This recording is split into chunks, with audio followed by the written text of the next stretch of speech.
કરેલું છે। અત્યારની સ્થિતિની વાત કરીએ તો ભૈરવી ખાતે પાણીનું લેવલ 5.75 મીટર છે, એટલે સેફર ઝોનમાં છે। એવી રીતે દમણગંગામાં પણ ઇનફ્લો 55,000 જેટલો છે અને આઉટફ્લો 38,000 જેટલો છે। 8 ગેટ 1 મીટર જેટલા ખુલ્લા છે અને રૂલ લેવલથી ઘણું નીચે પાણી છે, એટલે દમણગંગામાં પણ કોઈ અત્યારે કોઈ ચિંતાજનક સ્થિતિ નથી।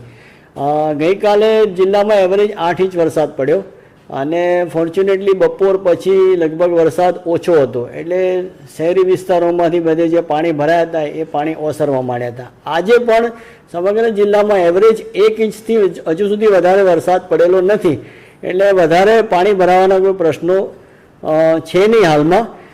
ગઈકાલની સ્થિતિ આપણે જે શહેરના 2 નીચાણવાળા વિસ્તારો છે, કાશ્મીરનગર અને બરુડિયાવાડ, અને નજીકમાં ભાગડા ખુર્દ, લીલાપોર, બરડિયાવાડ, ખાડિયા નનકવાડા અને વેજલપોરમાં એમ 6 નીચાણવાળા વિસ્તારમાંથી 1152 લોકોને સ્થળાંતર કરેલા છે।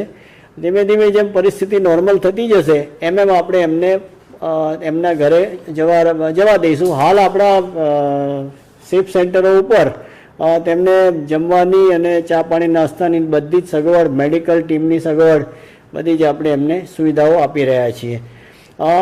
એક ખાલી આજના ઇન્સિડન્સની વાત કરીએ તો ભાગડા ખુર્દ હનુમાન ભાગડા જે કહેવાય છે ત્યાં આગળ એક 3 માસના પ્રેગ્નન્ટ લેડી હતી, એટલે એને મિસકેરેજનું કંઈ ઇસ્યુ હશે, એટલે પોલીસ અને NDRFના જવાનો પહોંચી ગયા અને એને રેસ્ક્યુ કરી અને હોસ્પિટલ પહોંચાડી દીધી છે।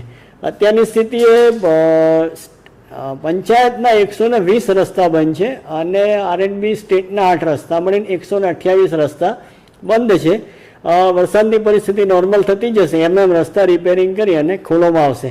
હાલની સ્થિતિએ જો જિલ્લાની વાત કરીએ તો વલસાડ જિલ્લામાં અત્યારે એવી કોઈ પૂરની બહુ ચિંતાજનક સ્થિતિ નથી, પરંતુ 2 દિવસ માટેનું રેડ એલર્ટ હોય તમામ વલસાડવાસીઓને મારી અપીલ છે કે તેઓ સાવચેત રહે, સાવધાન રહે અને પૂરની કોઈ પણ પરિસ્થિતિનો ઊભી થશે તો આપણે એનો સફળતાપૂર્વક સામનો કરીશું।